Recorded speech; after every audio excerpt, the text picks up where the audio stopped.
Let me give you some background on the situation. My name is John. I'm 16 at the time of the event, in the middle of my junior year. I'm from Asian descent and am nearsighted, which means I can't see far away, which is like a couple inches away from my face. It all started when I was in my homeroom. I'll call my teacher Mrs. H. Now, Mrs. H was a young woman in her 30s, but looked much older than she was. She taught history, and I have her second period. First period just ended, and I'm just getting into class. As I walk over to my seat, I see a skinny, black-haired kid sitting there. "Are you the new kid?" I asked. "Yeah, name's Kyle." "Cool, name's John." "I don't want to seem rude, but you're in my seat. Could you please move?" He gave me this face that a child makes when you don't give them what they want. He got up and sat in the seat behind me. He reeked of someone who hasn't showered in a while. I take my seat, and class begins. Mrs. H explains that there is a project we have to do, and it's on famous landmarks and their purpose. This was a partnered project, and lucky me, was paired with Kyle. I thought not only was this going to give me a bad grade, but it meant that he had to come over to my house, or I had to go over to his house. Obviously, I didn't want someone to come over to my house, nor did I wish to go anywhere for that matter. So I made a stupid decision and decided to give Kyle my phone number. Everything was alright for the first couple days. Nothing was creepy besides from the look he gave me a few days ago. Except for one afternoon, where me and him just finished writing. We both did 2 pages each, and we're going to pick out highlights from both of them and combine them together. This was a couple hours ago. My parents were out at dinner. I was home alone playing some computer games, when I heard what sounded like glass shattering from the basement, which was odd because I was on the 2nd floor. Being the coward I am, I decided to pause my game and listen. Not sure what to expect, I sat listening for a good 5 minutes before resuming my game. Another minute goes by, and I can hear the door to the basement open. I don't have any pets besides from the cat I have, which was on my bed at the time. I mute my computer and turn off the monitor, grabbing my phone to dial 911. This was on a landline installed in my room, which was my dad's office for some time. I quickly told the operator the situation, and she had dispatched an officer. I hear silent footsteps up the stairs. It felt like forever, which was roughly 3 minutes. I hear sirens. I never felt so safe in my life. That was until my door slammed open. I couldn't see much, but only a mere silhouette of a figure. The sirens passed my window with enough light for me to see the face of Kyle. He doesn't notice me, but he hides in the closet parallel to me. I've never been so scared in my entire fucking life. His facial expression was the same from when I had told him to move out of my seat. It's roughly 30 seconds of utter darkness, besides some streetlights glaring in through the window. The door slams open, and a cop rushes, turns on the light, and asks me if I'm okay. I scream my fucking lungs out, trying to explain he's in the closet while sobbing. He opens the closet and gets attacked immediately. But luckily, he tases Kyle. I asked the cops why they arrived so fast, on only suspicion, and he told me that the operator said she heard another phone click after I hung up. I handed in the project a week later because I took some time off from school and stayed at my grandparents' house. I got an A. So Kyle, let's never meet again. Note, I had recently noticed my Facebook had a phone number and address on it. Needless to say, that's probably how he got my address. And without a doubt, I took both of them off and set my profile to private. Let me just tell you, this is a long one. It has to be since I've been dealing with this guy for over 4 years now.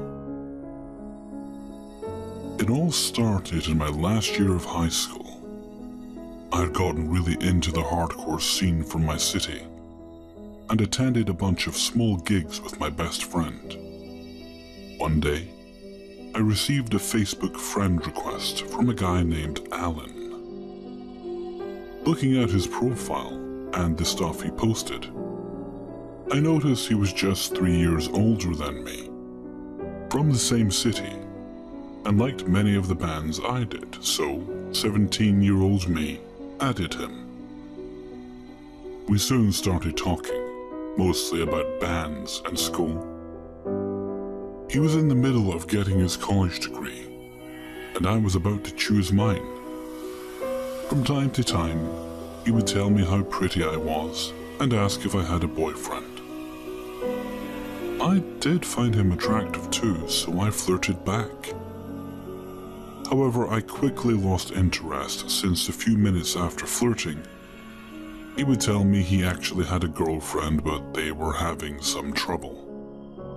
I didn't want to take part in any cheating kind of stuff or such, so I just told him he should think what was best for him and his girlfriend and do the right thing.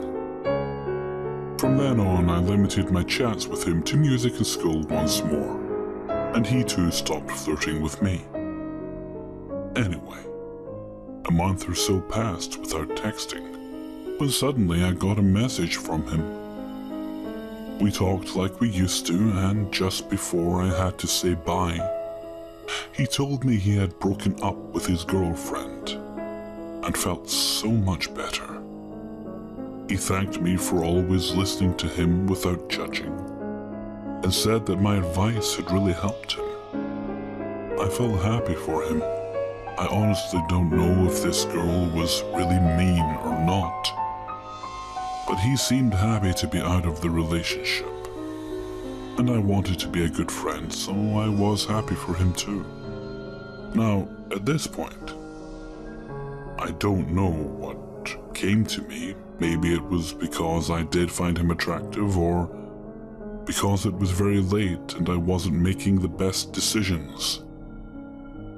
But I told him my best friend's birthday was in a couple of days, and that he should come to the party too. He agreed in a second, and I told him to meet me at the station close to her house.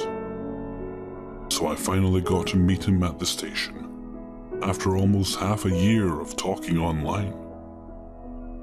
I know what you're thinking, and no, he wasn't a 50-year-old sexual predator.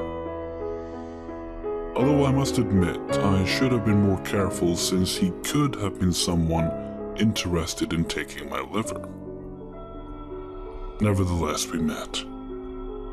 It was a bit awkward at first since neither of us knew what to say, so we just walked to my friend's house, making small talk. I guess we were both very nervous.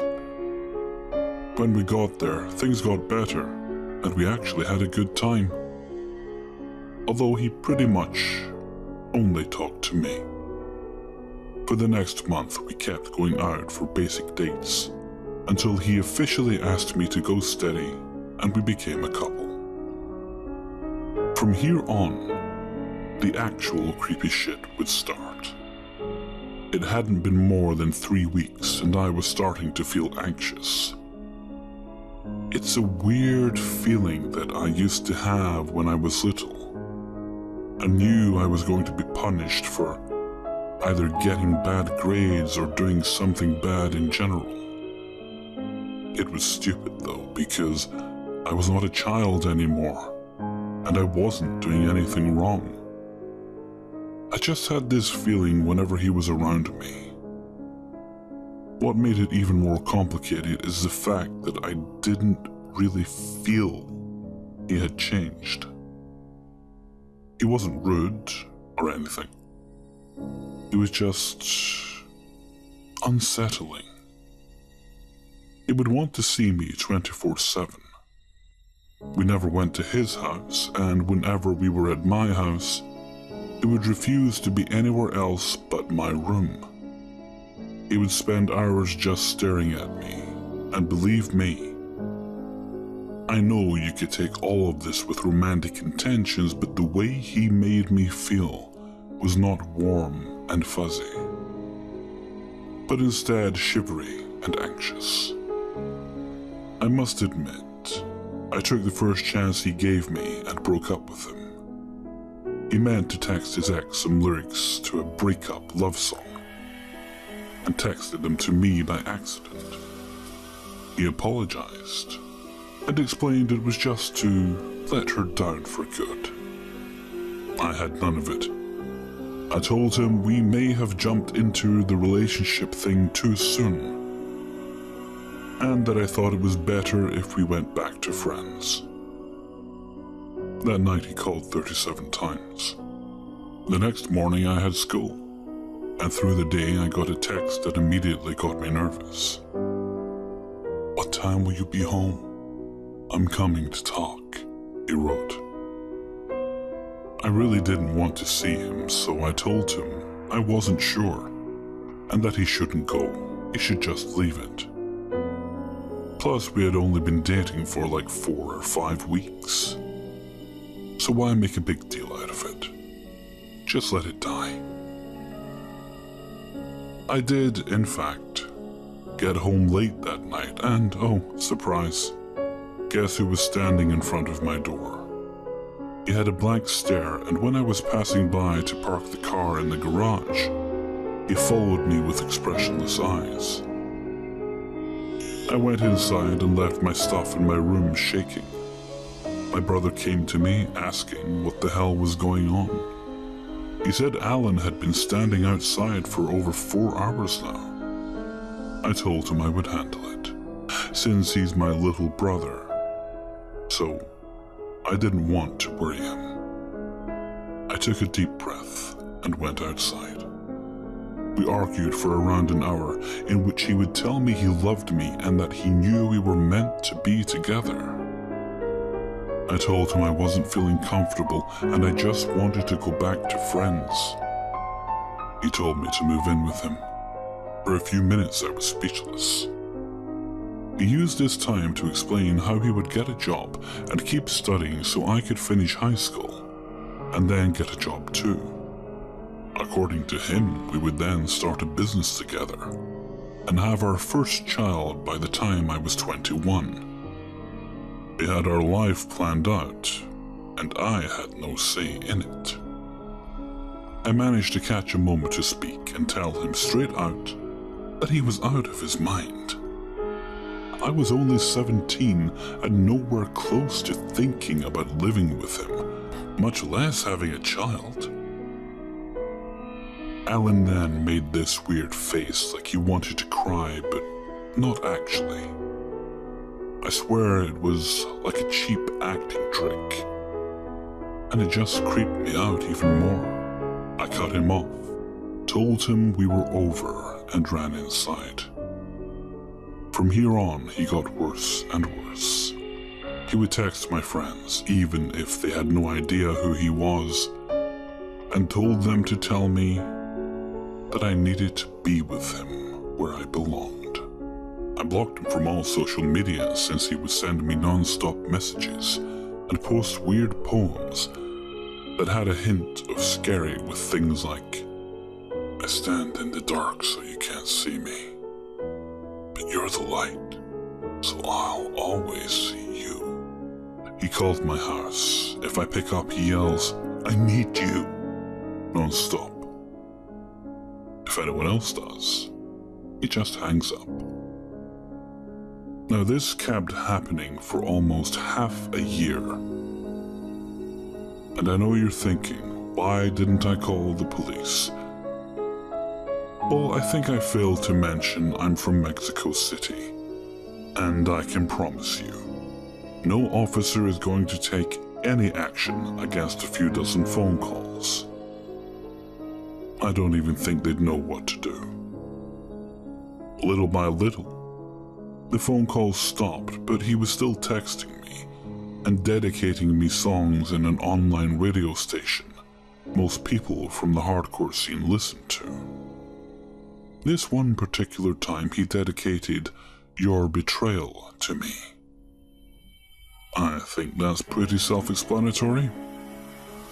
Alan became unstable. He would go from dedicating me love poems to insulting me, saying that I was ruining his life. I honestly lost count of how many crazy things he has done in these past years. But I think the worst of them all was this one time a year ago when I went to a concert with my best friend. I was kind of flirting with one of the musicians that opened for the band, and my friend was playing wingman. He went to get us some beers, and just as he stood up, and I turned to chat with my friend, I saw two figures take the empty chairs in front of us. It was Alan, and a girl he introduced as his sister.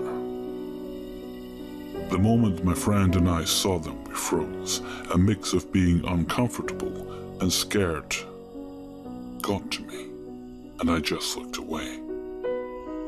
"Cut your hair." He broke the silence, reaching for my bangs. I instinctively pulled back. "It looks great on you." "Everything does." He spoke in a soft but numb voice. I nodded and told him I was with someone, so he should leave the chair. I looked to his sister to encourage her too, but she was absent-mindedly playing with her phone. "Do you want a paper flower?" he asked, completely ignoring what I said before. The guy I had been flirting with was making his way back, but since he saw two other people now in his place, he just drifted away. "Dude, you seriously need to get going." I was losing my patience, but I didn't want to make a scene since the concert hadn't even started, and I wasn't getting kicked out. Once again, he ignored me and started making a rose out of a napkin. "Let's go over there," my friend suggested, and I took her on her offer. Or so I intended. Alan's sister, who suddenly lost interest in her phone, was now grabbing me by the arm tight, keeping me from walking away, not saying a word, just grabbing me. I tried to loosen myself, but before I could, Alan took one of my hands and put the paper flower in it. Then his sister let go. Now, for what happened after this, I must say two things. I'm known for being maybe a little too aggressive, but when it comes to people who I cared for at any point in my life, I have a soft spot. And two, Alan had been beyond creepy, given that it had now been around 3 years and he wouldn't leave me alone. But he had never been violent. Both rules were broken that night. I snapped. I took the flower he just gave me, and looking him straight in the eyes, I slammed it against the table so it would lose any shape it had. "You're not a good guy. You're a creeper who won't leave me alone and thinks I owe him a relationship." I whispered close to his face with an anger I don't think I had ever felt. My friend and I pushed through and made our way outside for a smoke and to clear my head. We were chatting. I was shaking and she was trying to calm me down, asking me if I was feeling better and telling me that if I wanted to leave, it was okay. Then we heard the screaming. At first it was some bottles falling and a couple screams. So we thought someone messed up and they were mocking them, but it didn't stop there. The yelling continued, and we saw the bouncers at the entrance rush inside. I quickly put out my cigarette and headed towards the commotion with my friend. In all honesty, I was hoping to see just another bar fight. But it was worse than that. There were 2 tables knocked over, and I don't know how many broken beer bottles on the floor. A bunch of personal articles from my backpack were being poured onto the floor. And the one responsible for all of this was no other than Alan. Quickly enough, one of the bouncers restrained him as the other one searched him for any potential weapon he might have had. His sister, on the other side of the small venue, screamed at Alan and the bouncers some stuff that I couldn't really make out since there was a lot of noise. As they dragged him out, I was pushed outside by the crowd and stepped to the side speechless, watching Alan curse and kick. I had never seen him this violent. In fact, I had never seen him violent at all. Then he saw me. "See what you did to me?" He yelled at me. Since a small crowd had formed around, people thought he was just on drugs and yelling nonsense. "You ruined my fucking life." My eyes started to fill with tears. Maybe it was because I was scared or because I still couldn't fully understand what was going on. What could I have possibly done to him in order to make him like this? Thankfully, my friend found me among the crowd, and without even asking, she dragged me to the subway and back home. I cried all the way. I haven't seen him ever since, but I know he's still around. How so? Well, I now live in Japan. Been living there for a year or so. It was my birthday a few months ago, and I got a big bouquet of roses with a card that read, "I shouldn't have given you paper when you deserve real ones. Happy birthday, my love. Alan." Alan, I beg you, let's not meet again. This happened about 4 years ago, and I thought I would share it with you guys so you can give me your opinion. I apologize for bad grammar since English is not my first language. I was 15 at the time. Anyways, back to the story. I live in Croatia, on one of its many islands. The island I live on is fairly big, although it only has 3 little towns, and the biggest one has about 50 people.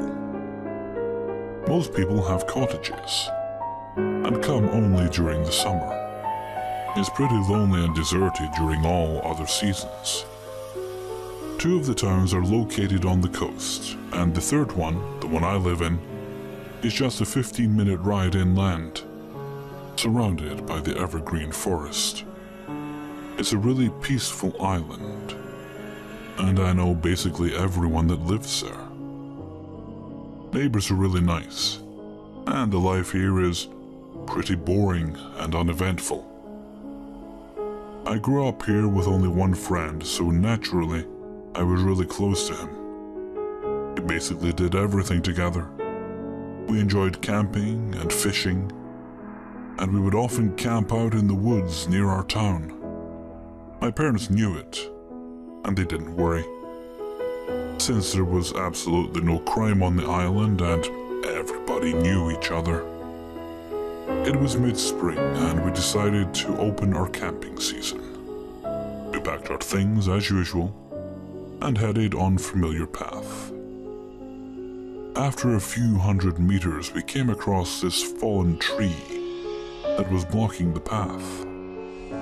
No big deal, I thought, since thunderstorms are really common on the island. We headed into the woods, not following any path. But I knew there should be a clearing a few dozen meters ahead. I knew the whole island like the back of my hand. Sure enough, few minutes later, we find the clearing and we started setting up the camp. I remember weather was beautiful that day, without a cloud in the sky. I raised the tent, while my friend was collecting the wood for the fire. We lit the fire, made ourselves dinner, and had a couple of beers. Maybe one too many. Night was peaceful. I only woke up once, and I don't really know why. I thought I heard a car engine, but I shrugged it off as imagination, as it was really late, and I was a little bit drunk. Next night, I woke up. I had to pee. So I got out of the tent when I noticed a strange dim light a couple 100 meters to the north. I thought nothing of it, and I went back to sleep. Next night, the same thing. I woke up, went to piss, and the same orange dim light was barely visible from the woods. Only this time it was a bit closer, and there was a strange flashing light too. I woke up my friend and showed him the light. He thought it's pretty weird because we're the only ones who ever visited these woods.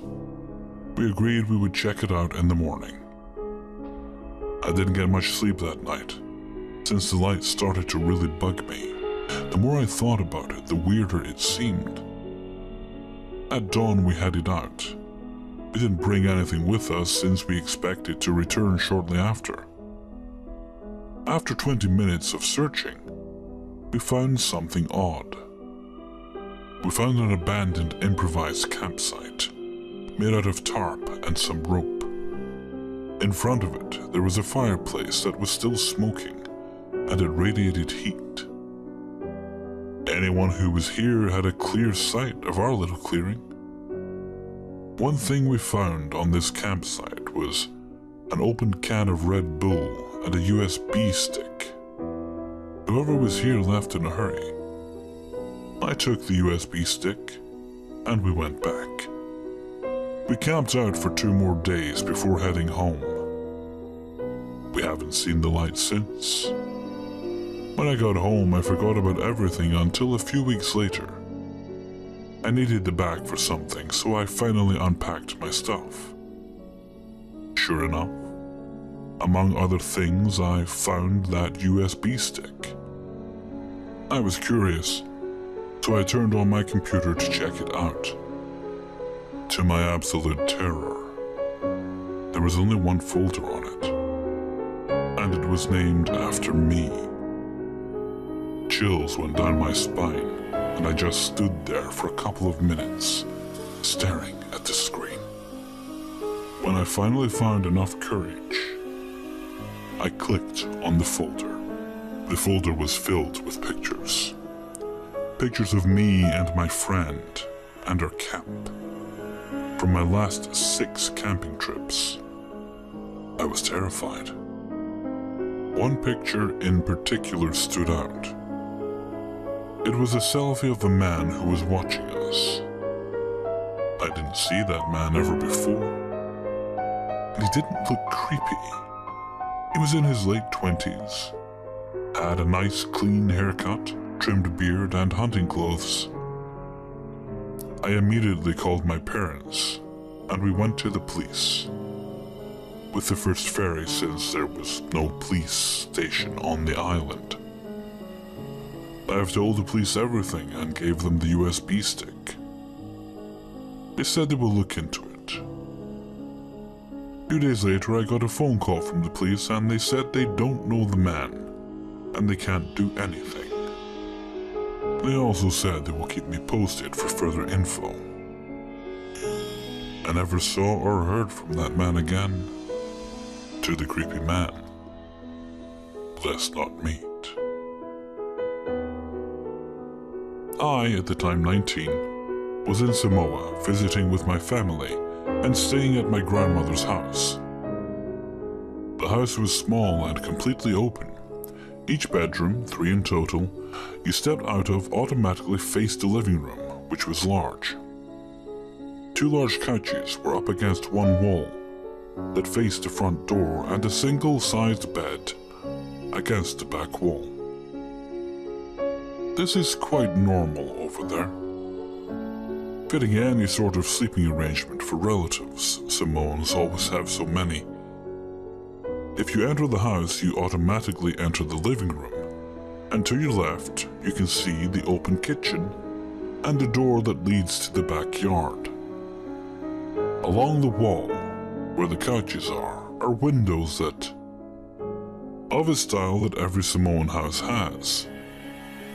And various tropical plant species grow along the wall outside and around the house. These windows allow you to see everything inside, including the kitchen, except the bedrooms, of course. Earlier on in the day, my mother, aunties, and grandmother were sitting around the living room talking in Samoan and kept mentioning a word that made me curious, so I asked them to talk in English since I couldn't understand Samoan. 2 rapists were on the loose in our area, and that's about all I got when they reverted back to speaking in Samoan.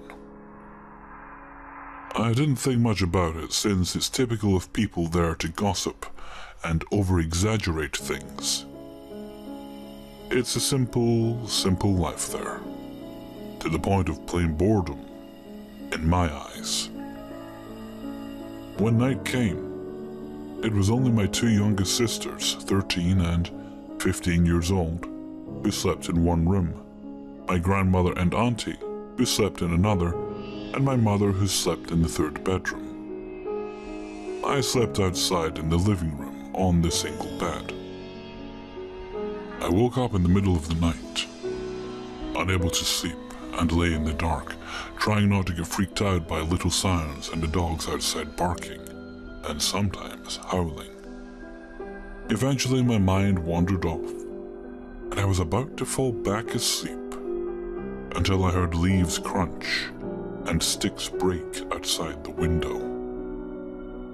I thought it sounded like the dogs pacing along the wall outside, but then realized that I couldn't hear their usual panting and barking.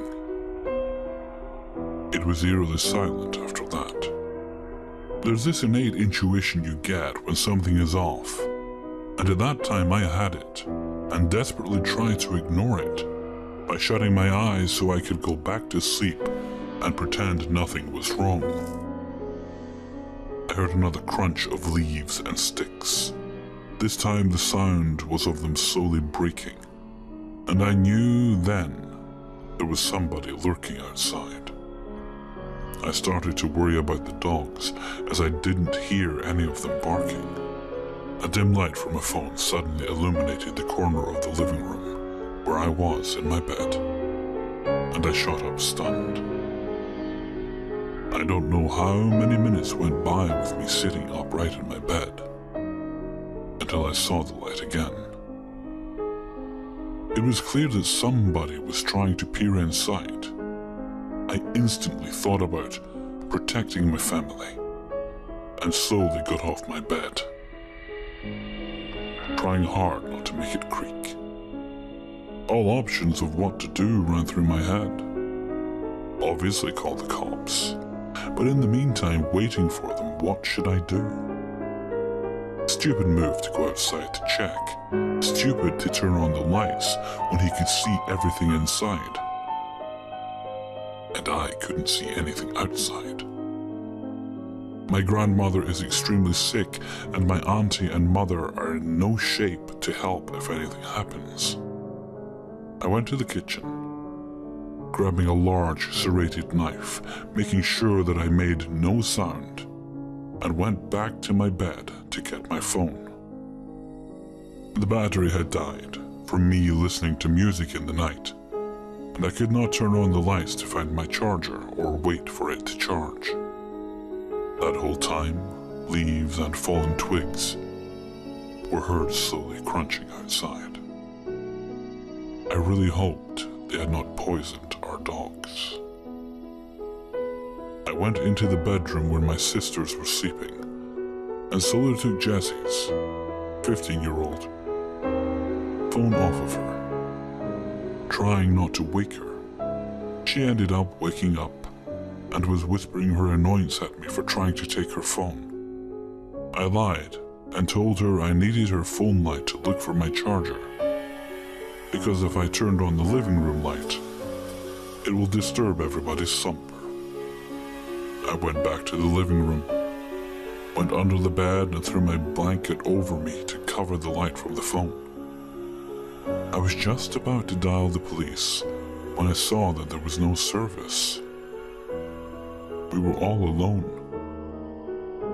I went into my grandmother's room to check on her and saw the man's phone light shining onto my grandmother.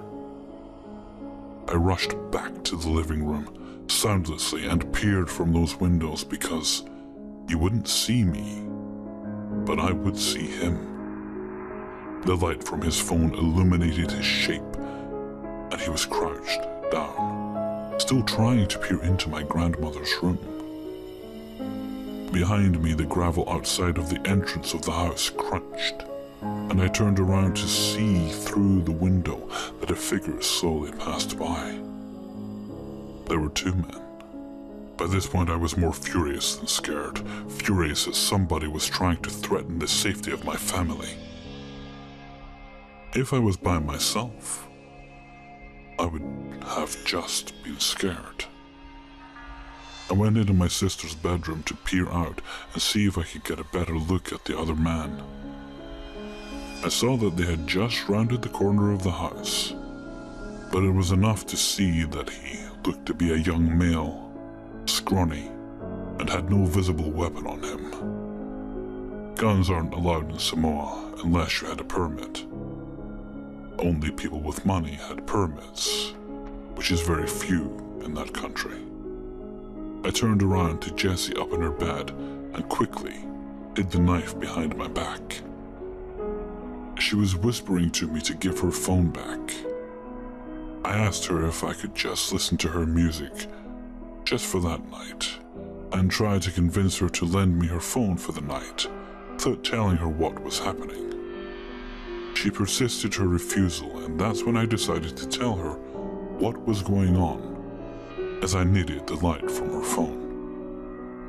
And I needed her to be as quiet as possible. I saw the color drain from her face, and so much fear in her eyes. I instantly wished I never told her. It also solidified my choice in not waking up my mother, auntie, and grandmother. I assumed they would all just be frightened and probably start to panic, which is useless in this situation. I also didn't want the men outside to know that everybody inside were female, and that 3 of them were young and the other 3 were old.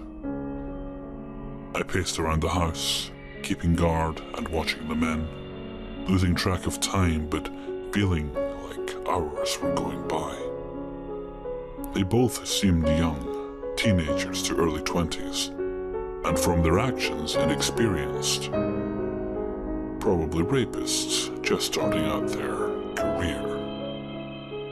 I think they thought they had the element of surprise in assuming that everybody was asleep.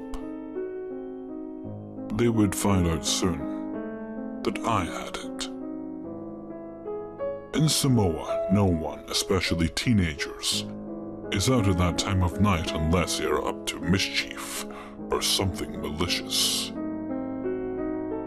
They were both near the windows, looking into the living room, crouched down and whispering to each other. I couldn't understand because it was in Samoan, but I didn't have to know they were formulating some sort of plan. An irrational rage engulfed me, and this is when my memory gets hazy from the rage, and when you obviously don't think straight. I remember zoning in on one of them, and stabbing through the fly screen with my large serrated knife, whilst saying in a low, infuriated voice, "You fucking cunts." I remember my knife glinting off the glass window shutters, and vaguely registered that I must have pressed a button on my sister's phone, which ultimately illuminated me, my knife, and the young men. Unfortunately, my knife wasn't long enough and I missed. But from the light of my sister's phone, I saw that they were scared. I'm not sure how my rage warped me or how the dim light made me in their eyes, but both of them ran off, leaving the sound of leaves and twigs breaking behind them. I stayed against the wall facing the windows above my couches, tightly holding my knife. I looked up at the clock on the wall. It was only 1 a.m. I was exhausted but ended up staying awake until dawn, keeping guard until then. I kept constantly thinking about them to fuel my anger so that I could stay awake, be more alert, and think better without fear clouding my judgment. I felt anger was better than fear. If I ended up being scared, then I would end up just hiding, which was useless. Dawn was finally breaking, and I let myself try to get back to sleep. I must have dozed off and became half awake to the sound of some of my other relatives arriving and coming inside the house. Everybody there wakes up so early, 5 to 6 a.m. to go about their day. Everybody else was awake by now, whilst I was just finally getting some rest. My oldest sister, who came to the house with my other relatives, tried to wake me up. "Wake up, Danny. Wake up. You're so lazy, you're always sleeping." I was becoming grumpy from exhaustion and turned around to face the wall. I'm still in the living room, by the way. That's when my sister must have seen the large knife which was peeking out from my pillow. Just before I finally passed out, I heard her say, "Why do you have a knife under your pillow?" "Mom, Danny has a knife under her pillow. Mom!" I feel exhausted writing this and going back to that memory, but safe to say I did not meet those two again. I don't know if it was them, but I heard later on that 2 young men got caught and they broke into a girl's bedroom. The father chased them with a machete, and the police ended up catching them before the father could finish them off. Police ended up giving them a beating. Yes, if you do something shit, police over there will beat you before putting you in jail. So I'll set the scene first, I guess. I'm a guy, and I was 15 at the time, going to a shady school in Manchester. It's not a friendly city. And at lunch, me and my friends would go to this office in the school, where the teachers would leave us be, as long as we didn't trash the place. Somehow, over the years, we had managed to make it pretty exclusive, getting teachers to remove the dickheads, if you will. But certain people, like new starters or foreign kids, we always allowed in. There was this ginger Polish girl called Maya. This started there, and had been getting some shit, as I'm sure you could imagine. A new ginger Polish girl in a UK school. She was an easy target for nasty little kids. Now let me get this straight. I'm not mentioning this to build up a kind of sympathy for her. I'm mentioning it because I think this may have been a catalyst of sorts. Either way, one lunch she was sat at the computer next to where we used to play cards. She looked kinda down. While we were playing, she was pouting like when someone's trying to signal you to ask them if they're alright, you know? So I asked if she was alright, and she said the kids were being horrible, calling her ugly, etc. This is where it all started. Okay, so when a girl says she's being called ugly and shit, what, as a bloke, is the first thing you say? For any guy, almost, the first thing out of your mouth is, "Don't be daft, you're well fit." She was 2 years below me, so I was pretty sure it would fall upon deaf ears. Did it fuck? For the next month or so, I can't honestly say I never noticed her at all. I'm not even sure when she started following me, but I can remember exactly when I noticed. Apparently, she used to get the same bus home as me. Well, it was 2 buses, and I never even knew she was there. Not at school, or on the bus. Let's say she was socially invisible. The only reason I noticed is when I was walking into my driveway and my backstrap snapped. So I turned around to pick up my shit and I noticed she was walking by just staring. At first, I thought nothing of it. I mean, I'm not the best looking guy. I'm tall and skinny. We call it lanky in the UK. So the idea of being followed never even once crossed my mind. But I had noticed her, and from then on, she was everywhere. At first, I'm not gonna lie, it gave me a big confidence boost to have a stalker per se. But oh boy, let me tell you that wore off real quick. At first, I didn't say anything to anyone. I mean, she's only 13. She poses no threat to me physically. What's there to worry about, eh? But until it happens to you, you won't understand the sense of tension you get when you're around that person until it happens to you. Okay, so a quick detour before the comments is set ablaze with daft shit. No, I was not about to fuck a 13-year-old. And regardless of gender, being stalked is horrible. Every day I would get the bus back, she's there. Well, I guess she was always there, but it was not the same. She was always watching, and when I'd look over at her, she'd quickly look away. She always got off at the same street as me, so I thought she lived close by. Nah, did she fuck?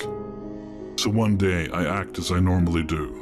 Walked down my drive slyly, keeping an eye on her to walk past, and then followed her.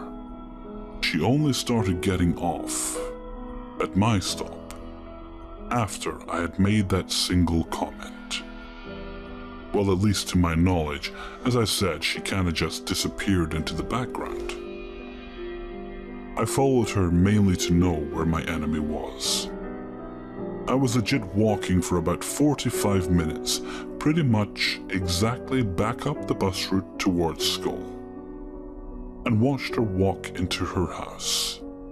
This is when I first had that real dirty feeling you get, as I realized she walked almost an extra hour a day, every day, just to watch me walk into my house. She stayed on the bus to creep on me. I mean, this chick was everywhere. She was on me like white on rice. Outside of the school wasn't so bad because I could just ditch her.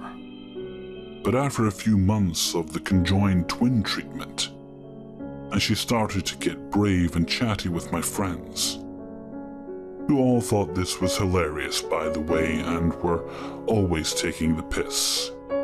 I didn't for a second entertain this.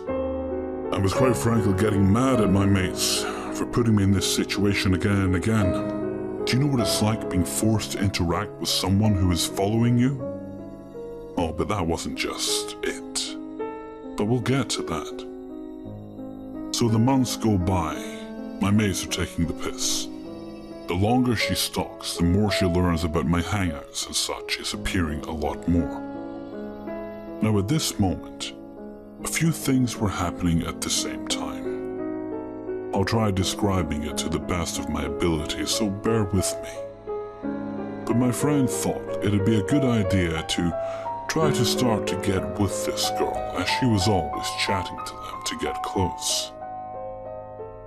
I can't say for sure, but I'm almost certain he was fucking her, which just made this all the more fucked up. A new Polish girl had also started in school, and oh my god, she was the most beautiful girl I had ever seen. After a few weeks, I plucked up the courage to ask her out, and to my surprise, she said fucking yes. Get in, this would be short-lived because I had no idea at the time Carolina was actually good friends with Maya. And as soon as Maya found out, she went around the school telling everyone who would listen. And of course Carolina blamed me for telling everyone and cut that short. I have no idea what was running through Maya's head when she found out, but her little plan had worked, and she had pushed me to breaking point. I had to deal with this. I thought this was getting better as the focus had seemed to be off me while she was fucking my friend. What a prick he is, by the way. But apparently not.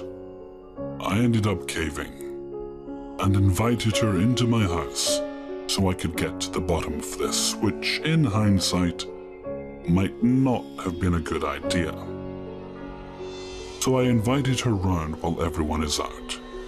Now I can't remember the entire conversation, but she knew where all the rooms were and what they looked like. I remember the fucking chills as she told me about my house. I eventually asked her why she had ruined my very short relationship with Carolina, and she scowled horribly at the name and just replied, "You're mine. You'll always be." I blew my top, shouting at her, threatening to kick her head in if she didn't leave me alone. And she seemed to enjoy me shaking and shouting at her. Now at this point, she'd been following me and shit for about a year and a half. I didn't have long left in school, but she knew where I lived, my hangouts. And she even managed to get real close to my friend. The straw that broke the camel's back was that she had been coming round when I wasn't there, getting real friendly with my mum. My mum's bipolar and manic depressive. Some days she can barely get out of bed, never mind out of the house. I have no idea why this was never mentioned, but she had eventually told my mum she was my girlfriend, and she was sorry for lying to my mum. Well, my mum fucking freaked. She was only 14 at this time, and I was about to turn 17. So my mum, thinking I'm shagging this 14-year-old girl, went off the deep end. I think the verbal beatdown my mum gave her is what made her stop, but fucking hell, did I get it in the neck that night. After trying to explain that she had been stalking me for almost the last 2 years, trying to get close, I found out that Maya had been coming round for months, and she told my mum we just happened to go to the same school to get friendly. I don't know why the abuse my mum had gave her made her stop stalking me. My mum is pretty fucking nasty when she gets going, but I only had a few weeks left in school, and she wasn't following me. I dread to think what could have been if she had sunk her claws any deeper into my life. So, creepy Polish girl, let's not meet again. 3. The story I'm going to share occurred over the course of several years, and only recently ended. It affected almost all of the most important people in my life, affecting us even today and likely for the rest of our lives. I wanted to share it so everyone can understand just how out of control a seemingly harmless situation can become. First, let me lay it out for you. My brother has always been my closest friend. He is easily the most loving and genuine person I have ever met, and is loved by pretty much everyone he meets. Despite this, he hasn't been in many relationships. I think it's partly due to the fact that he's a very all-or-nothing type of guy. When he falls deeply and blindly. A blessing and a curse, I guess. Anyway, the few girlfriends he's had, I've known quite well, despite being nearly 8 years younger than him. Most of them have been nice, normal, pleasant girls, with the exception of a few. We had high hopes that he'd settle in with a long-term, wonderful girlfriend as he entered his adult life. We had no idea we'd spend 6 years sharing a hell with him, our family and our close friends, all by the hands of one girl. I'll call her Pam. I met Pam when I was 11, my brother 19, and she was 17, graduating high school. I remember being surprised to have him introduce her right off the bat as his girlfriend, since neither my parents or I had heard anything about her. But she was kind, warm, an honor student, and beautiful. I admired her immediately. For the first year of their relationship, Pam never seemed off. She was always happy, always kind, and always had good stories to tell. She and I grew closer, and she seemed eager to bond with me, and it was like having an older sister. We shared many of the same interests, and friendship came easy between she and I, as I was mature for my age, and she was so inviting. But halfway through their second year of dating, we started noticing things about Pam. Just small, odd habits she had. If someone was having a conversation with my brother that did not directly involve her, or that she wasn't a part of, she tended to insert herself as best she could, sitting closer to my brother, laughing a little louder, calling him away, etc. If any of our family or friends would ask my brother questions about college or future aspirations, she'd grow increasingly uncomfortable and sometimes made comments like, "I hope you have it all planned out, 'cause I'm going wherever you're going." My parents and I would chuckle about these behaviors, assuming that Pam just loved my brother and was a bit protective. We liked her a lot, and had high hopes for their relationship. I hate to think now how blind we were. One night my brother came home late from a party. I was 13 at this time. He was about to turn 21. He walked in the door. Our parents were already asleep, but I was up in the living room. His vibes were immediately recognizable as upset and on edge. I asked him what was wrong. As he walked into the kitchen, I realized he had a large welt on his cheek. I asked, "What happened to you?" He said, "I got in a fight at school." This immediately raised suspicion, as my brother was as far from the fighting type as you could be. "A fight over what?" I asked. "Pam," he said simply, and went to his room. The next morning, he was driving me to my soccer game, and I pried again about what had happened. He didn't answer at first, but then said, "Pam is kind of weird." I asked how so. He said, "I don't know. She likes to start things." Pam was a pathological liar. Apparently, she did it all the time. Looking back, the constant news stories of places she'd been and things she'd done didn't seem to be truthful. That night at the party, Pam had told my brother that another man at the party had attempted to rape her. My brother, being the man he is, confronted the man she accused, and he said, "I've never even seen her before." And a fight ensued over the accusation. On the car ride home, Pam said that my brother must have misinterpreted her words, and that nothing close to rape has occurred. The lying seemed to be a detrimental bump in the road, and my brother broke things off. After several weeks, Pam contacted me asking if I wanted to go shopping with her.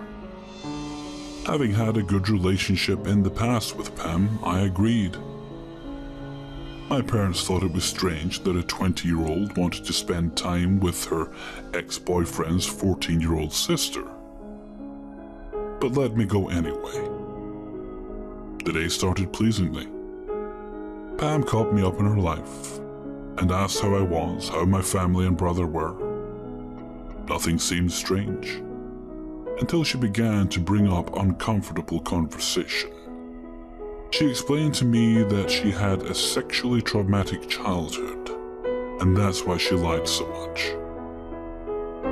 But she also aggressively defended herself, saying, "Whatever your brother told you was a lie. He was the one telling lies. That's why I had to break up with him." She seemed to jerk around the conversation from normal to deeply personal and strange topics. She explained, in detail, a lesbian experience she had had after ending her relationship with my brother, and told me that I should try it, when I came of age, of course. I became increasingly uncomfortable with the conversation. She noticed and immediately apologized, saying that she really liked being my friend and that she loved my brother, and that's why she was acting so crazy. I told her I liked being her friend too and that I understood her feelings. This was a mistake. This is when the phone calls began. It started with just one. She called me a week after we had hung out at 10 p.m. She was sobbing and saying she was so sad without my brother and that she needed to get him back. Then they happened nightly, later and later each time. I'd be dead asleep at 2 a.m. and receive a sobbing, hysterical and desperate phone call. I felt so much pity for her that I continued to answer. One call was different than the other, though. She wasn't hysterical. She wasn't crying. I picked up the phone at 1:30 in the morning and heard a level-voiced, monotone Pam. She said one sentence. "Tell your brother I'm going to slit my fucking throat tonight." And then she hung up. I felt numb. I had never experienced that before. No one I knew had ever behaved that way. I texted her over and over, asking if she was okay, and telling her not to do anything. I panicked and thought I had done something wrong, and that since she told me, I would be responsible in some way. The next day I told my brother what had happened, and he said he'd go to her house to check on her. A week later, Pam arrived at my house, arm in arm with my brother. They had gotten back together, and seemed as if nothing had happened. She smiled at me and never once mentioned the phone call she had made to me. The next month is when things escalated again. I came home from school to my entire family sitting in the living room. They told me to sit down, and I thought someone had died. My mother told me, "Your brother let us know how you're feeling." I had no idea what they were talking about. "Feeling?" I asked. My brother looked at me with pity in his eyes. "Pam told me that she wasn't the one who called you, you called her, and you're the one who wasn't feeling well." What the fuck? No, that's not what happened. She called me every night for 2 weeks, crying and saying she wanted you back. That's not what she said. She said that you called her with your problems and that she wasn't sure what to do. I was immediately angry that her lies were continuing, and that my own family believed them enough to stage an intervention. I showed them the text messages she'd sent me, played them the voice messages, and showed them my call history. That put an end to that lie. And after that, I wanted nothing to do with her. My brother broke up with her again. She called him hundreds of times and sent hundreds of messages. She showed up at our house a few times with baked goods, wanting to apologize, but we ignored her. Eventually, she left us alone, and we didn't hear from her for almost a year. On my last day of class before winter break, during my sophomore year, I walked out of school and was met by an incredibly unwelcome surprise. This is where things got scary. Pam was pacing in front of the school, biting her fingernails and scratching her head. Her face looked sunken in and she had bags under her eyes. I almost didn't recognize her. I began to cut across the front lawn with my friend Liz to avoid her.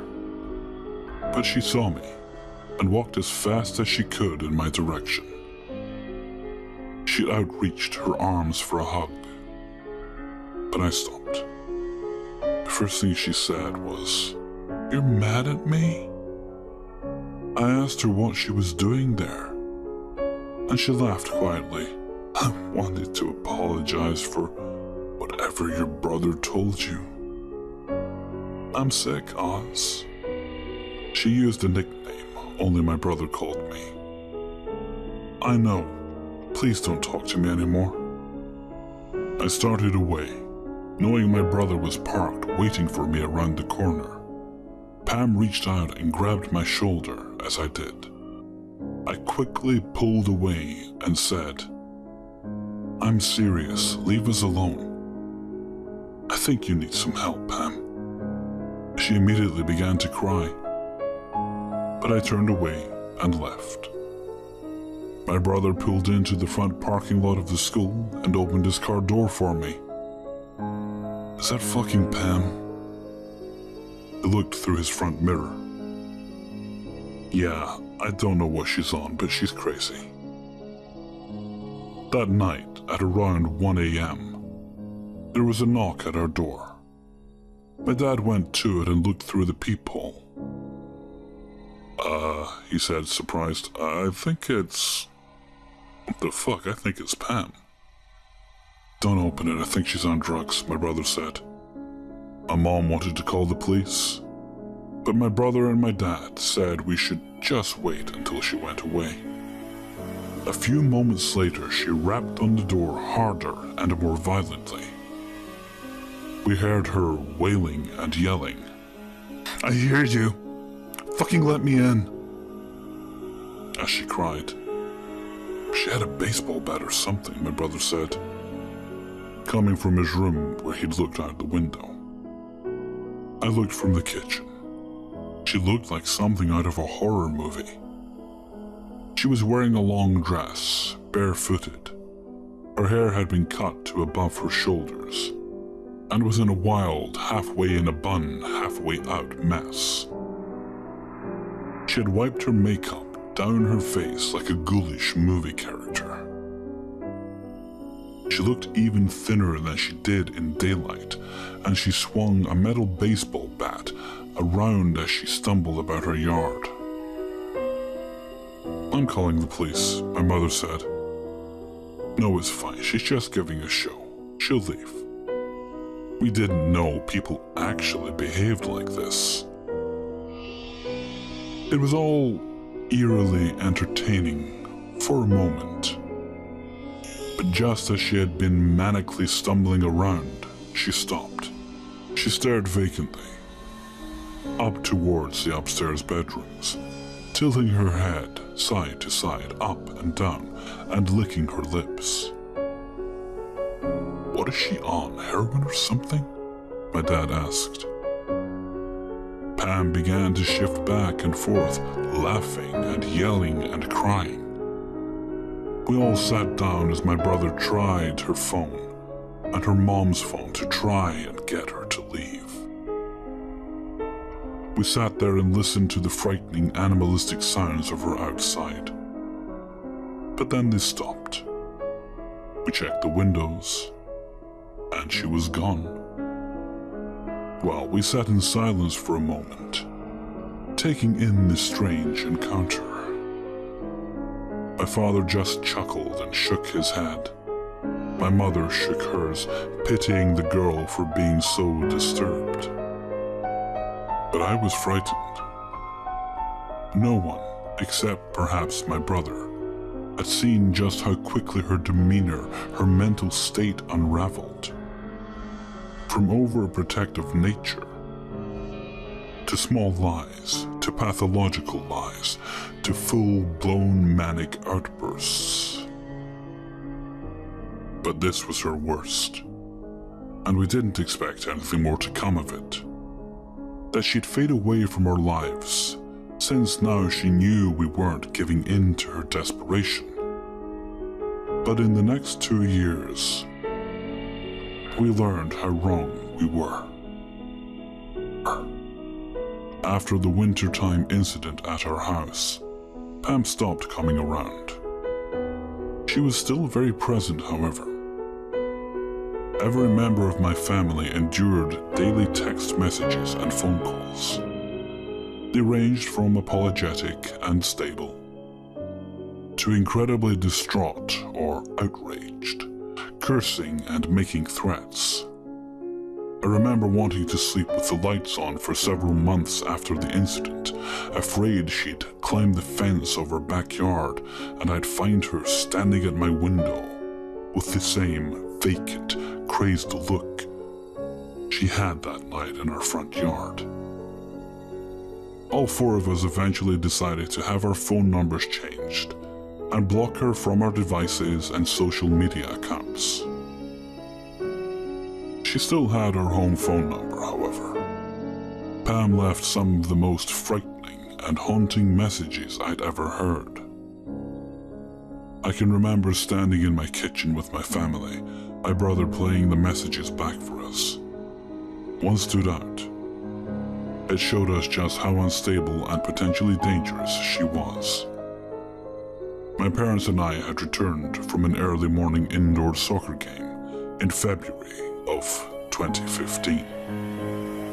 My brother asked us to come into the kitchen because we had to hear the new crazy Pam had become.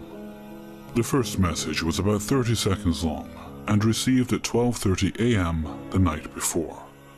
Pam sounded mildly angry and demanded that we return the batch of cookies she had brought to a 4th of July party. Some years ago, because she didn't want us to have them anymore. We all exchanged humored glances at how ridiculous of a request it was. My mother turned to leave, amused. But my brother stopped her, saying that that wasn't the crazy part. My brother played the message, received at roughly 3 in the morning that day. We were confused at first because the first 15 seconds was that white noise, the kind you hear when a device plays the sound recording of an empty room. If you know what I'm talking about. But all of a sudden, in a deep, animalistic and enraged voice, she screamed, "Stop fucking playing with me. You're gonna get it." And abruptly ended the call. We were all startled by this. I want to call the police. They need to know. That girl isn't all there and who knows what she can do. My dad decided that if anything physically happened again, we'd file a report with the police, but that they were just phone calls. My brother assured us that she was all talk and wouldn't come around again. At this point, I agreed with my mother. I no longer felt safe. I'd never been around someone who behaved like this. I was constantly anxious and had no idea what I'd do if she came around again. It felt like I was stuck in a Lifetime movie because I didn't think that things like this happened. That someone I knew so personally could be hiding such a deeply withheld, violent and manic side. It had always been there, but we set it in motion. After disconnecting the landline, the personal phone calls stopped. We didn't hear from her ourselves, but some of the friends my brother shared with Pam would come to him, saying that Pam wanted to speak with him, and that she would call and message them regularly, wanting his phone number. Luckily, none of them gave it. Just before summer, Pam disappeared. No one got any messages. No one saw her in town. Nothing. Nothing until my brother received an email from Pam's mother, who my brother continued to speak to occasionally. She informed my brother that Pam's family had moved her to the East Coast to undergo treatment for a drug habit. Pam's mother had given us more information about the mental state of her daughter. Her mother had not spoken to or seen Pam much during the time she unraveled, when she came to her house or when she'd made the phone calls. Pam's mother had been under the impression my brother was still in a healthy relationship with Pam, and only learned about their breakup and the incidents following it. She explained that her daughter had always been a white liar, making up stories that didn't make sense, blaming others for things she had already been caught for, arguing the truth of things that were already proven facts. I don't think she ever thought that anything she did was wrong. Even when it was, I don't understand it, because she was not raised that way. She had explained to my brother. Pam's issues were something that had always been present, but settled comfortably beneath an intelligent and attractive exterior. She'd fooled us, and maybe even herself. Without Pam to worry about, our lives seemed to go back to normal. I still looked over my shoulder every now and again. But I was preparing for 11th grade. My brother was beginning a new career and dating a new girl, the daughter of a close family friend who he'd grown up with. Pam started to fade away from our minds. For a while, as myself and my friends began to drive, I remember noticing a car quite a bit. You know that car you see repeatedly around the area you live in? You notice it more than the others, because you noticed it once, and now you can't stop noticing it since you know it exists. You know it belongs to someone, but you've never seen the driver, just the car. It was like that. I'd notice it out of the corner of my eye at a stoplight, or at the window at a restaurant as it drove past. I didn't think much of it, but I noticed it pretty much every time I was out, walking, driving, and many times with my brother. I didn't understand how often I'd seen it until one day it clicked, and it startled me. It scared me. I saw it parked in my neighborhood, and I remember thinking, that's the fucking car. What is it doing here? We lived in a smaller, older neighborhood. Most of the people who lived there had been there for a long time. We knew a lot of the neighbors, and houses were pretty much never on the market. New people showed up maybe once every 5 or so years, and when they did, most people knew about it. So an out-of-place but oddly familiar car came as a huge surprise to me. I pointed it out to my brother, who had been in the car with me at the time, he said, "Oh yeah, I've seen it a few times." I didn't feel right about it, but I assumed I was being paranoid.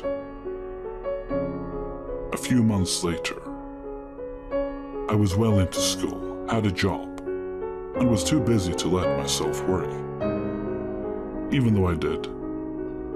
One day at work, I was wiping down tables in the front of the restaurant, as it was a pretty slow day, only a few people in the store. I remember seeing someone standing outside the front doors, just barely visible out the window. I was busy and assumed they were deciding where to have lunch, as another restaurant was directly next to ours, and people did this often. They weren't there anymore, and I assumed they'd gone next door. I went out to clear dishes off the front patio and clean up, and I saw them walking away from the store, down the strip of businesses in the plaza. Back inside as I worked, I noticed the same person walk back and forth several more times. I was wary at this point, as the person seemed to linger for about an hour. I didn't think anything of it afterwards, though. I was a theatre student, and I had to take some time off for a play I was in. Come opening night, I was so burnt out, I didn't notice anything, even if it was out of the ordinary. My family came opening night, the fourth show and closing night. Leaving with my family from the fourth show is when I snapped back into my anxiety-ridden reality. That car was in the parking lot. It was parked a few rows away from my parents' car. I had never seen it at my school before, and I knew it didn't belong to any of my castmates. "What does Pam drive?" I asked my brother. "Pam? I don't know why. That stupid car, it freaks me out. It's like everywhere we are." A few days later, I had an answer. At closing night of my show, I went out into the lobby of the theater to greet everyone. When we finished, I hugged my parents and my brother. But I noticed that they all looked distraught. My brother was visibly upset, and my parents were trying to make conversation, the way they do to avoid something. "What happened?" I asked. Pam, she was here." I sort of felt the color run out of my face. I didn't know how much what Pam had done had frightened me until then. "Did she leave?" "I don't know," my brother said. "Don't worry about it." I went and got my things and remembered how strangely violated I felt. That Pam had watched me for the past 2 hours without me knowing she was in the same state, let alone the same building. I decided to go home straight away. We left the building and there she was. She was looking at her phone, standing at the mouth of one of the hallways in the front of the theater. I stopped for a moment, but the four of us decided to walk as hurried as we could towards the parking lot, hoping to ignore her and breeze past her. She looked different, still skinny, but she wore makeup again. From a distance, she looked almost like the old Pam. But as we got closer, she looked up from her phone. She still had the vacant, animal quality on her face. A bit of anger flashed over her face as she noticed us. She looked like she was going to say something. But we all pretended to not notice her and continued on. She followed closely behind us. "Hey, wait a minute." At the front of the school, my brother stopped. As we kept walking, I heard him say, "You need to stop." We got to our car and watched them talk from a distance. I wanted to get in our car and leave. My mom and I got in while my dad stood outside. Pam was yelling at my brother at this point. He made his way towards the car. Pam smiled artificially, and waved towards my brother, shouting a goodbye to him as he went, before storming off to her car. My brother stopped to talk to my dad a moment, got in his own car and left after Pam peeled out of the lot. In the same car I had been seeing for the past month and a half. Well, just as crazy as ever, my dad said as he started the car. We may need to call the police. We lived a short distance from the school, but I was shaken up and wanted my dad to drive as fast as possible. Every headlight we saw chilled me. I stared at my phone, trying not to look out the window. I nearly dropped it. We reached a street convergence in our neighborhood. At the stop sign to the right of us was her car. Dad, that's her. He drove straight and she turned the same direction. Dad, she's following us. I'd never felt quite so panicked. Call the police, please, my dad said to my mother, his voice as level as ever. I stared out the back window, ducking low in my seat. My dad turned down another street and she followed again. I'm gonna go in a circle to see if she follows us, okay? My dad said. I was crying at this point as I came to a realization. For 4 more turns, my mom spoke to a 911 operator, unable to accurately name streets, as they were not lit and it was pitch black outside. I laid across the back seat, listening to my parents yell at each other, frustrated and, I'm sure, frightened. And my dad cursed as she continued to follow more closely. The car was flooded with light as she turned on her brights, the grille of her car almost touching our bumper.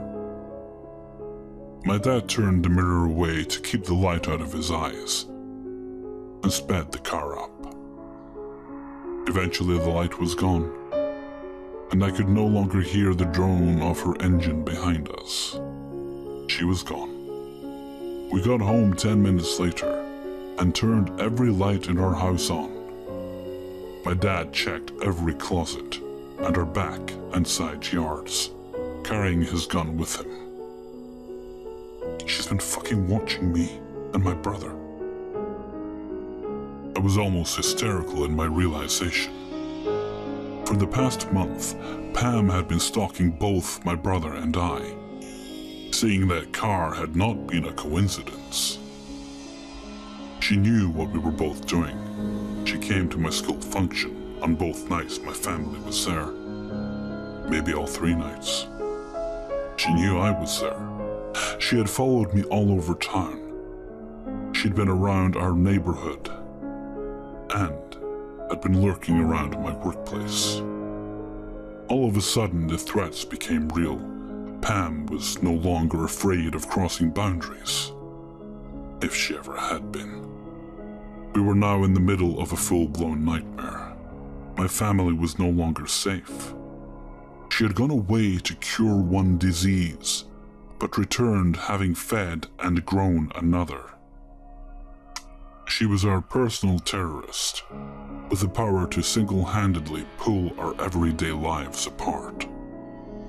And she had already begun to do just that. What may seem like the plot of a bad horror movie, the psychotic ex-girlfriend wreaking havoc, became our reality times 10. I cannot express to you how terrible it is to be kept awake by something you cannot see, but you know exists and is waiting for you when you get out of bed. I never expected a human being could terrify me more than any horrible monster or boogeyman. Those things don't exist. I'm sharing this ordeal to help others understand warning signs and pressure those who see them to take action to protect themselves. Despite the terror of that night, this was only halfway through year 5 of 6, and things would continue to approach boiling point. After we told my brother about what Pam had done the night after my show, he finally began to confide in me details of his relationship with Pam. She had come to his high school as a sophomore during his senior year. She immediately caught the attention of my brother and his friends, as she was beautiful, and expected to be reserved as a new student.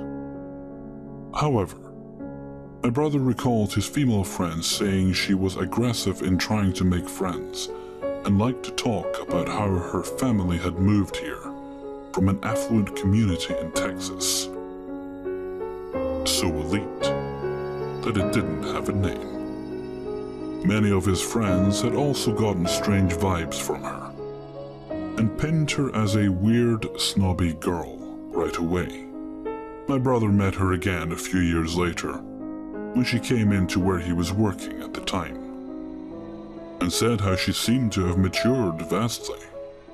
He took her on one date, and almost immediately she wanted to officiate their relationship.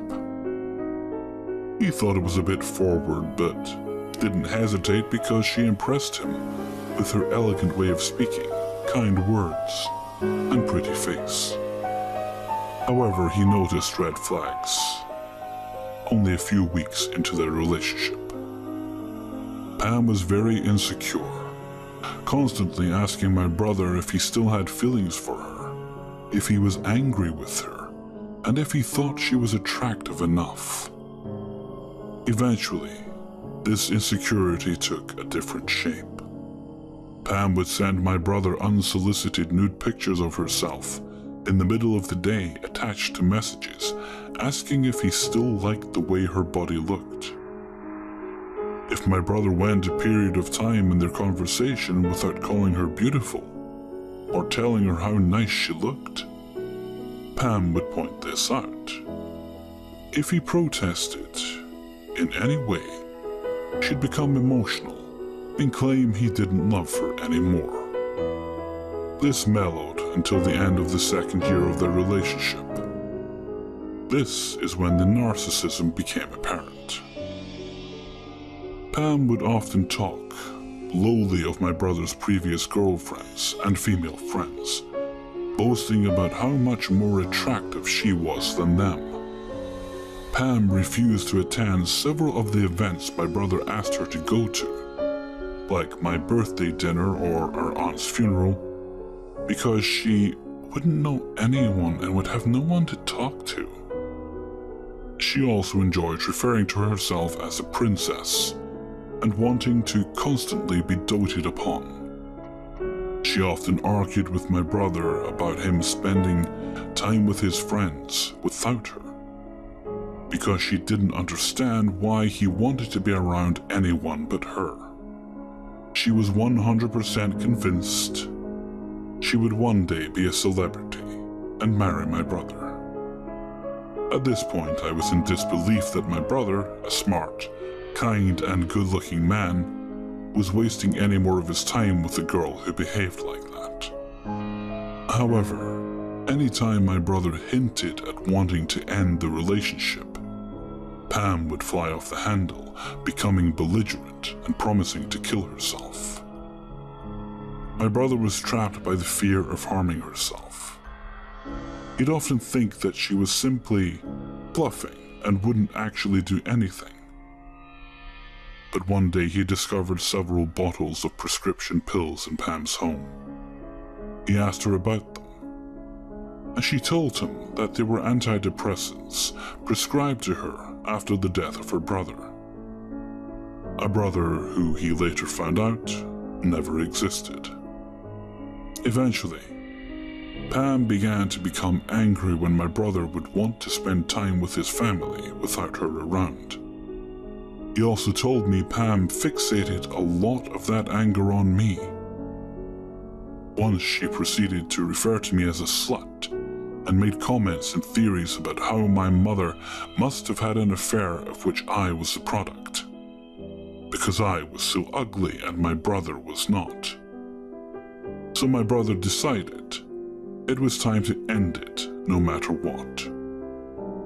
This information troubled me, as all of her actions following that, asking me to spend time with her, she wanting to be my friend, showing up at my school, and the phone calls, seemed heinous, ill-intended, and even more psychotic than they had been at the time.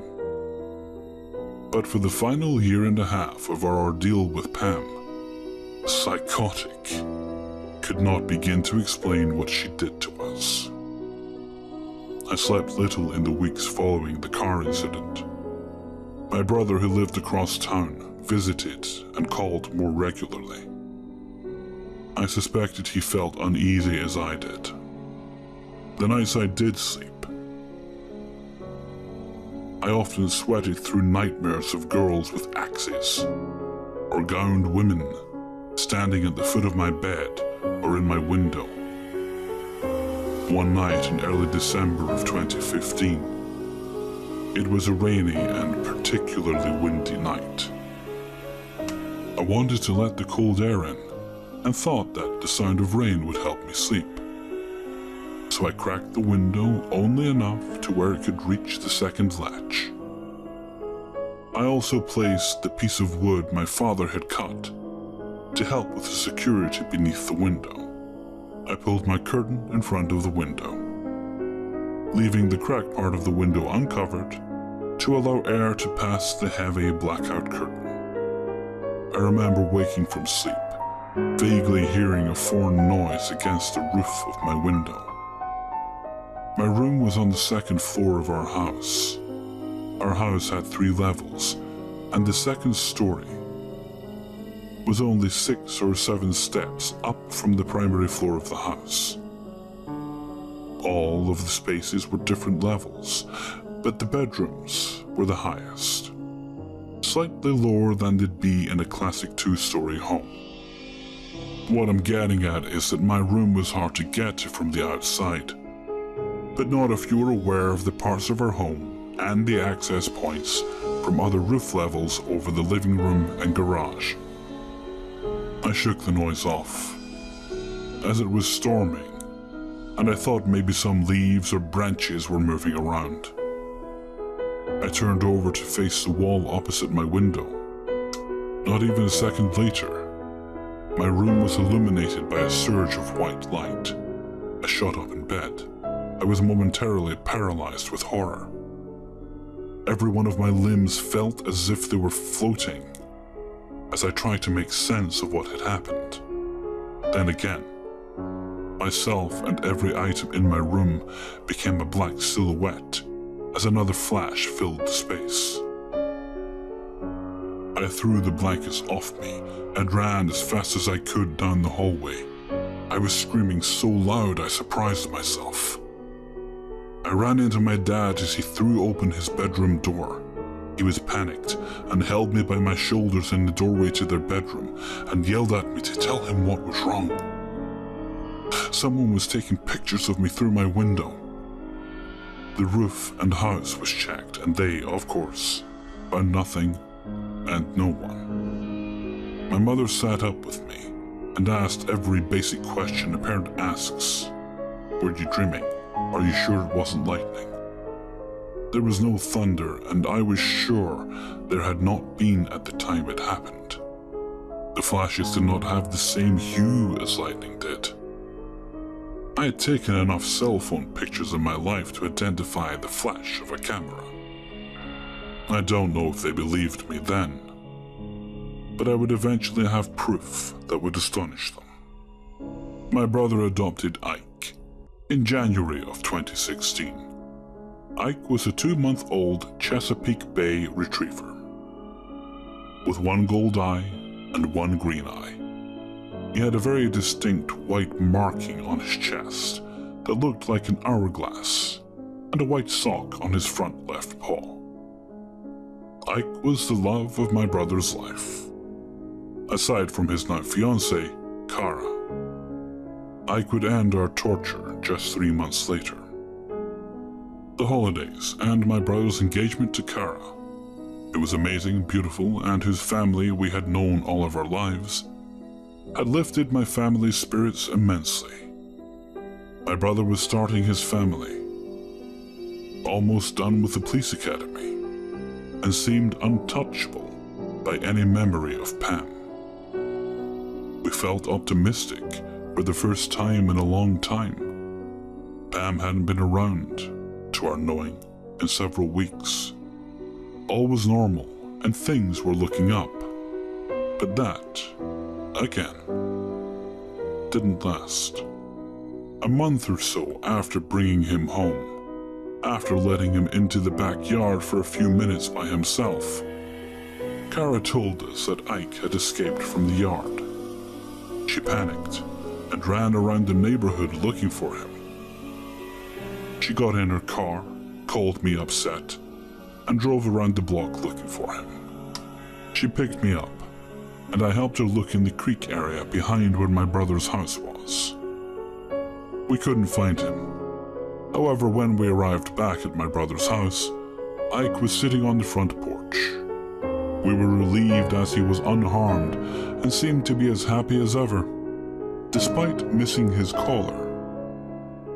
I helped Kara check the yard for ways he could have gotten out. We both decided he must have shimmied through a small gap in the gate on the side yard.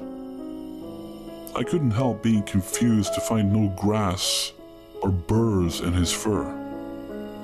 We thought nothing of it. A few weeks later, both my brother and Kara were going on a weekend trip with some friends, and I offered to take care of Ike.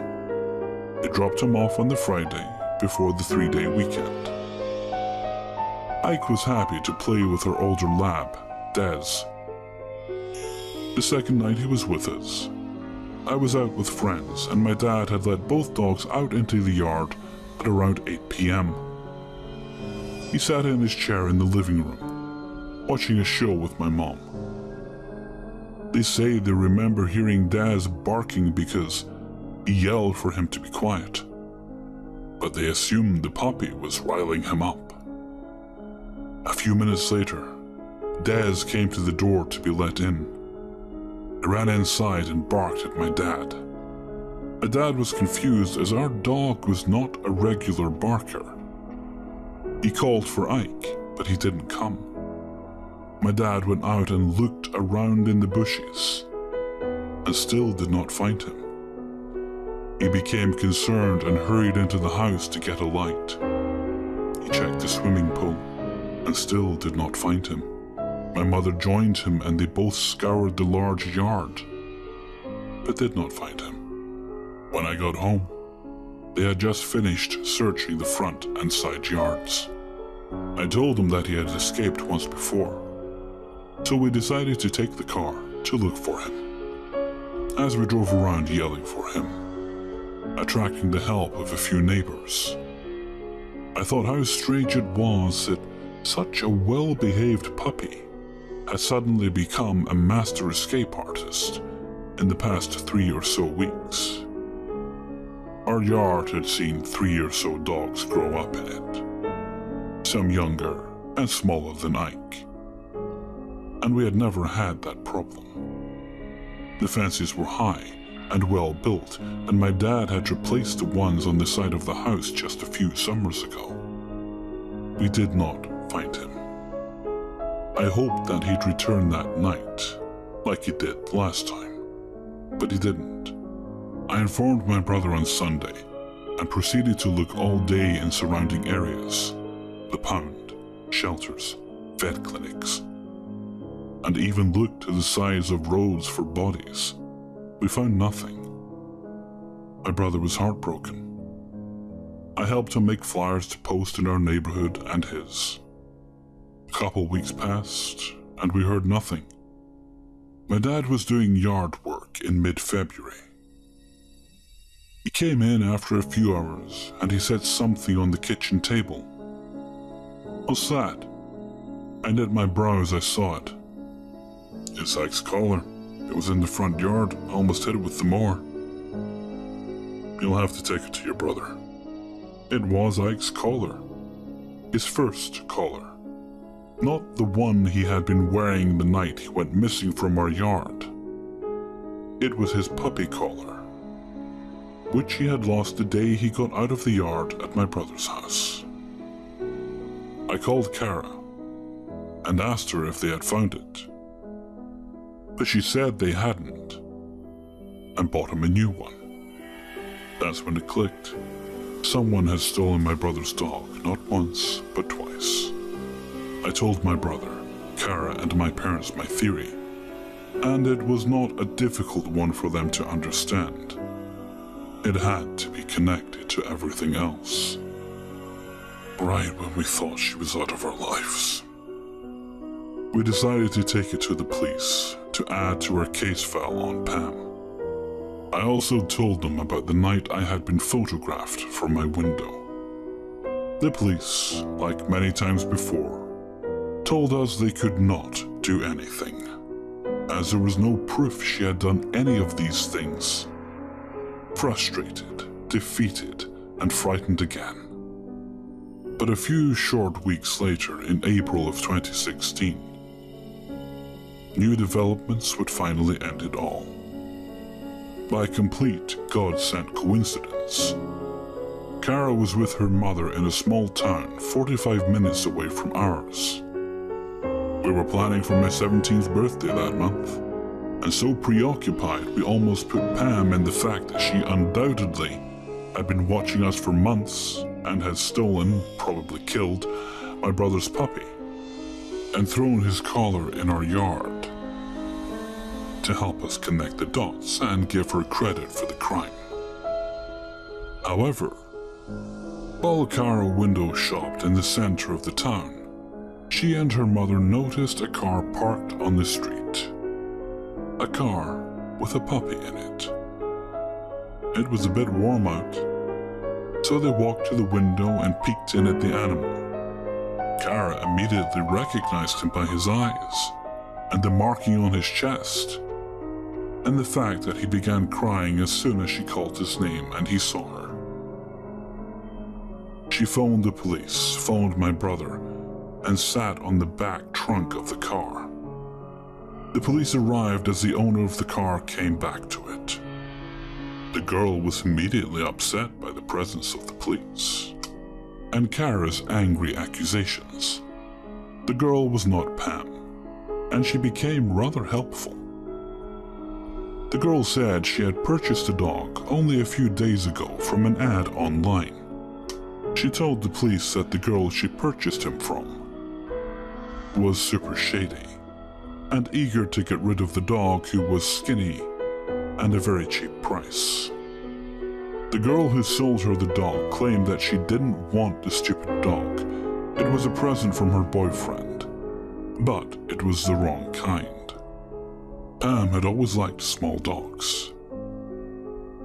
She told the police that she had met the girl to purchase a dog at an apartment complex a few minutes away from where they were, but she wasn't sure what apartment the girl lived in. The police, after Kara had informed them of her situation, used Pam's name to find out that she indeed lived in the apartment complex with 2 roommates. They interviewed Pam's roommates the next day, but Pam was not there. They told detectives that they almost never saw Pam. Her room was always locked and she was almost always gone. She didn't have a job, though she claimed to have one, and her mother was there a lot, checking up on her and dropping off her rent to them. However, when they did speak to her, she talked a lot about her past relationship and switched between how much she loved him and his family to how they all deserved to die and were going to hell.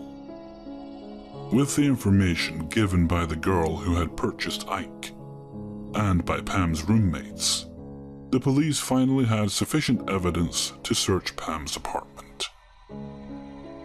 I don't know much about what they found, but what I do know horrified my family and horrified me.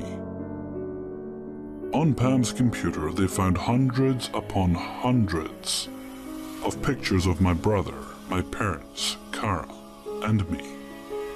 our cars, our houses, my school, my brother's school, of Ike.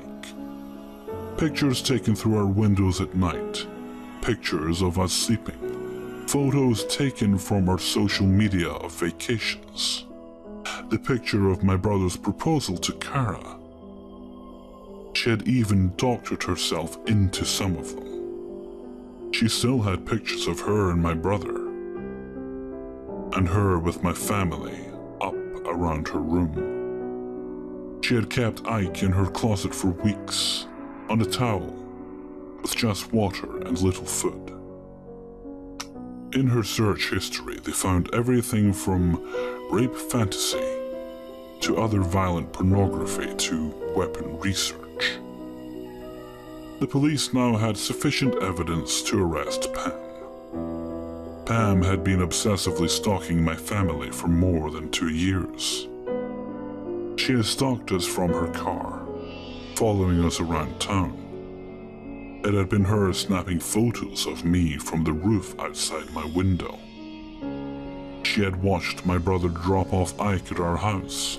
She had documented her opinions of us, her habits, and her plans in a journal, which we will not get to see until the case is taken to trial next month. My brother, myself, my father, the girl we found Ike with, Pam's roommates, several of my brother's friends, and Pam's mother will testify against her. It will be the first face-to-face interaction any of us will have had with her in many months. And I'm terrified. And I'm angry. I'm angry that an evil, narcissistic, malevolent, psychotic parasite like her had latched onto my brother, onto my family, and single-handedly stripped us of our security, our sanity, and our trust.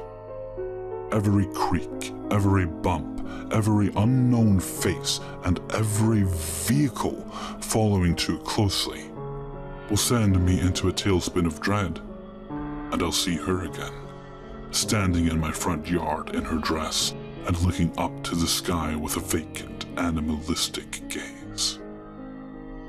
My life became a real horror story. Not because of a haunted house, or because of an axe-wielding murderer, but because of a sick girl with a broken mind and a fixation on something unobtainable. I'm 17 years old, and I've experienced an ordeal most will read and think is a sad attempt at a thrilling fiction post. My family is healing. I'm healing. And she did not break us. I hope this story helps anyone who has gone through something similar feel not so alone. I hope that those of you who read this and think of someone who shows the same warning signs as Pam did are now prepared to take action to protect yourselves. Don't wait until things get as bad as they got for me. Be aware of the power of mental instability and the danger behind it. As our trial happens and we learn more, I may update this posting with more information. I can't thank you all enough for the support you've given me as I've posted my ordeal. I'm relieved to have written it all into the words I could not find in these past 6 years of my life. I'm stronger from it.